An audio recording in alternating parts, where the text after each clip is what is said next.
Olá, eu sou Jarles Pereira, missionário da comunidade Canção Nova, e você está no Diário Espiritual. Vamos fazer juntos? Em nome do Pai, e do Filho, e do Espírito Santo. Amém. Vinde, Espírito Santo, enchei os corações dos vossos fiéis e acendei neles o fogo do vosso amor.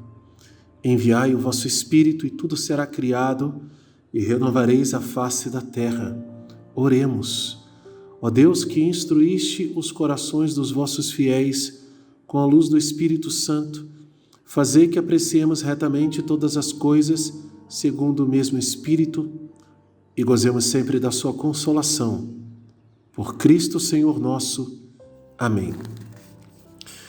Estamos na Terça-feira Santa e esta semana, chamada também de Semana Maior, nos mergulha no mistério da paixão, morte e ressurreição de nosso Senhor Jesus Cristo. Estes estudos bíblicos específicos de hoje têm por finalidade nos ajudar a mergulhar nesta espiritualidade da Semana Santa. Então, convido você a ter um olhar e ouvidos atentos de uma maneira diferente para os textos que nós estamos abordando nesta semana. Você que já fez o estudo bíblico conosco, já há algum tempo talvez, está caminhando aqui no canal, já estudou o Evangelho de São João. Mas quando nós estamos na Semana Santa, tudo muda. Tudo é diferente, por quê? Porque nós somos chamados a um mergulho nesta graça da salvação da humanidade inteira. E diante disso, as leituras propostas vêm trazendo esta força de salvação, de libertação, mas também cada passo dado por nosso Senhor Jesus Cristo nesta semana. Nós aqui no Diário Espiritual escolhemos o texto do Evangelho, dentre a liturgia do dia de hoje. E nesse Evangelho nós vemos a angústia de quem está prestes a trair Jesus, ou quem sabe que é o traidor. No caso, Judas Iscariotes. Evangelho de São João, capítulo 13, versículos de 21 a 38. Tendo dito isto, Jesus perturbou-se em seu espírito e declarou: em verdade vos digo, um de vós me entregará. Só para fazer a menção, Tendo dito isto, o quê?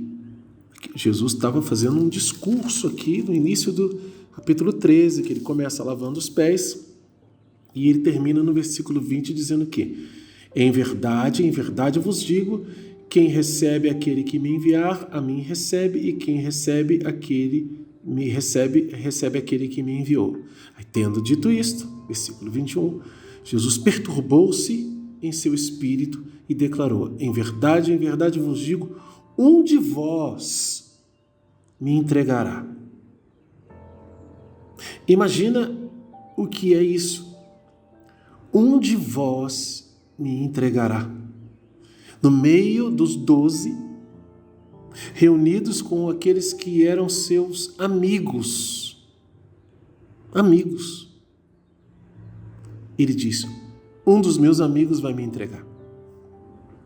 Um de vós me entregará. E continua. Os discípulos entreolhavam-se sem saber de quem falava. Estava à mesa ao lado de Jesus um de seus discípulos, aquele que Jesus amava. Simão Pedro fez-lhe então sinal e diz-lhe: pergunta-lhe quem é que ele fala. E de quem fala? Quem é aquele de quem fala? Ele então reclinou-se sobre o peito de Jesus e diz-lhe: quem é, Senhor? Jesus responde: é aquele a quem eu der um pão umedecido no molho. Tendo umedecido o pão, ele o toma e dá a Judas, filho de Simão Iscariotes. Depois do pão, entrou nele Satanás. Jesus lhe diz: faze depressa o que estás fazendo. Nenhum dos que estavam à mesa compreendeu porque ele dissera isso. Como era Judas quem guardava a bolsa comum, alguns pensavam que Jesus lhe dissera: compra o necessário para a festa, ou que desse algo aos pobres. Tomando então um pedaço de pão, Judas saiu imediatamente. Era noite. Quando ele saiu, Jesus disse, agora o Filho do Homem foi glorificado e Deus foi glorificado nele. Se Deus foi glorificado, Deus também glorificará a si mesmo e o glorificará logo. Filhinhos, por pouco tempo ainda estou convosco, vós me procurareis, e como eu já havia dito aos judeus, agora também vos digo: para onde eu vou, vós não podeis ir. Dou-vos um mandamento novo, que vos ameis uns aos outros, como eu vos amei, amai-vos também uns aos outros. Nisto reconhecerão todos que sois meus discípulos, se tiverdes amor uns pelos outros. Simão Pedro lhe diz: Senhor, para onde vais? Respondeu-lhe Jesus: não podes seguir-me agora onde eu vou, mas me seguirás mais tarde. Pedro lhe diz: por que não posso seguir-te agora? Darei a vida por ti. Jesus lhe responde: darás a vida por mim? Em verdade te digo, o galo não cantará sem que me renegues 3 vezes. Palavra da salvação, glória a vós, Senhor. Nós vemos aqui, pela narrativa de São João, que parece que Jesus disse claramente que Judas era o traidor. Quando nós pegamos essa narrativa e confrontamos com as dos outros evangelistas, a gente questiona essa interpretação tão rápida de que João já sabia. Vamos lembrar que João não escreveu esse evangelho logo, Aliás, o último evangelho a ser escrito foi esse, o de São João. Muito tempo depois dos outros. Então, nós vemos que uma das realidades é bem concreta. Ninguém tinha entendido o que Jesus falou para Judas, de fato. Todo mundo pensou que ele fosse fazer uma coisa qualquer. Porque se todo mundo tivesse atento ao que Jesus falou, certamente tinham pego isso. Mas São João, ele percebe que as coisas com Judas aconteceram imediatamente, até porque não era difícil que outros na sala tivessem recebido um pedaço de pão embebido no molho, como Judas. Era um jantar. Então, possivelmente, mais discípulos receberam também esse pedaço de molho embebido. Se não for assim, claramente, Jesus mostra para João quem é o traidor, fazendo desse um único gesto diferente.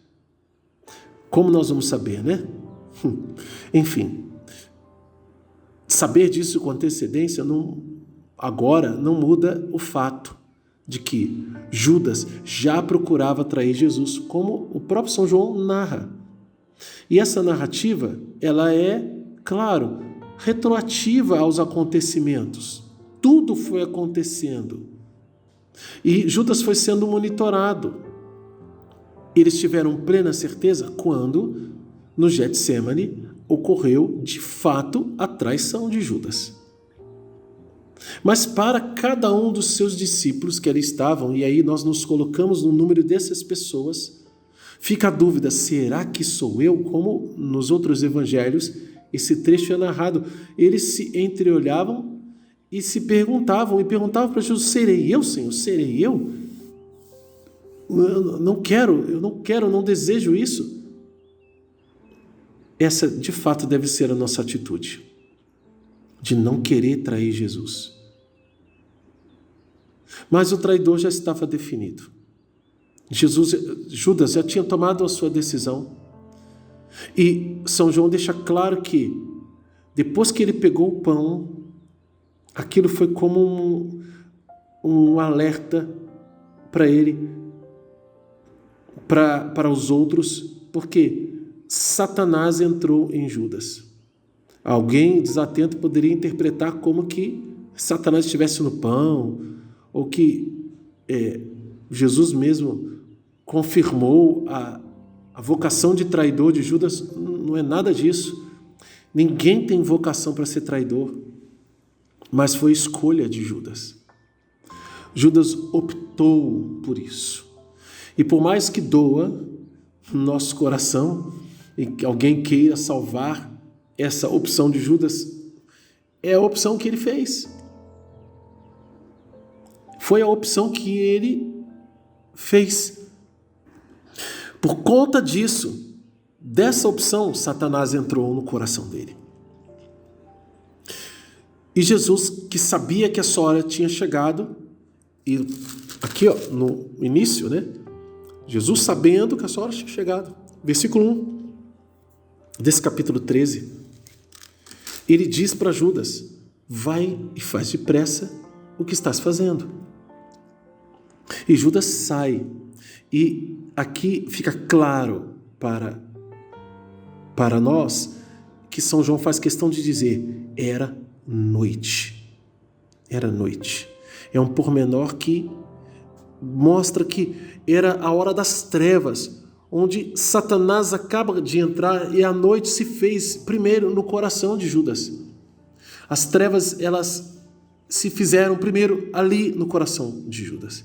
E nós não podemos permitir que as trevas se façam no nosso coração, mas estar com Jesus para nos defender. Quando Judas sai, vem a mudança no discurso de Jesus, porque ele fala da glorificação do Filho do Homem que o Pai fará e está prestes a fazer. Quando ele saiu, versículo 31, Jesus disse: agora o Filho do Homem foi glorificado e Deus foi glorificado nele. Ou seja, começa a paixão. Judas sai para trair Jesus, ele se despede, na verdade, do grupo, ele deixa de ser um com os outros e passa a ser um divisor, como Satanás, um diabo. Ele passa a agir como um grande divisor, e é isso mesmo que Jesus diz, a partir de agora, que os outros que ficaram não podem permitir. E onde ele diz isso? Ele diz no versículo 34, dou-vos um mandamento novo, que vos ameis uns aos outros. Como eu vos amei, amai-vos também uns aos outros. Olha, e como é que Jesus amou? De todas as maneiras. Pregando, exortando, fazendo milagres e curas, ensinando o caminho do reino dos céus e entregando-se, acima de tudo, como oferta. E aqui, o gesto do lava-pés é o início desta mudança de postura e de entendimento que os discípulos precisam ter. O que vai nos defender de sermos traidores de Jesus é o amor que temos, o que tenhamos que ter uns pelos outros, baseado no amor de Cristo. Nisto reconhecerão todos que sois meus discípulos, se tiverdes amor uns pelos outros. Pedro volta no assunto de que, como é que pode, você vai para um lugar onde a gente não pode ir? E Jesus diz para ele, mais tarde você vai me seguir, agora você não consegue. Agora você não pode ir. Mas Pedro diz, eu vou para onde quer que você vá, eu vou dar a vida por você. E Jesus diz, vai dar a vida por mim? Em verdade eu te digo, o galo não cantará sem que me renegues 3 vezes. Nós temos disposição, mas muitas vezes não temos condições de sustentar nossa declaração de amor por Jesus, nossa fidelidade. Depois do batismo no Espírito Santo, do derramamento do Espírito Santo em Pentecostes, os discípulos foram fortalecidos a ponto de dar esse testemunho. Mas nós, hoje, temos que ter essa consciência. Sem a força de Deus, sem a força do Espírito Santo, o nosso sim, ele é muito vulnerável. Nós precisamos do Espírito Santo para nos mantermos fiéis a Deus. Estamos em plena Terça-feira Santa. E a liturgia nos pergunta: quem é que vai trair Jesus? Vai ser você? Serei eu? Que eu e você tenhamos amor a tal ponto por Jesus para permanecermos com Ele até o fim. E com Ele ressuscitaremos no domingo de Páscoa. Se você é novo aqui no canal, convido você a se inscrever, acionar o sino da notificação, deixar o seu like e o comentário, porque eles evangelizam. Aqui na descrição do vídeo você tem todo o passo a passo para aprender a fazer o método da Bíblia no meu dia a dia conosco. Este vídeo de hoje não pertence ao plano de leitura, ele é um tempo forte que eu convido você a viver conosco, mas você é convidado a fazer sim um plano de leitura conosco. A partir do final deste tempo pascal, desse tempo de quaresma, né? Depois do domingo de Páscoa, a gente vai retomar o plano de leitura e aí você pode caminhar conosco. Que Deus abençoe você. Ó Maria concebida sem pecado, rogai por nós que recorremos a vós.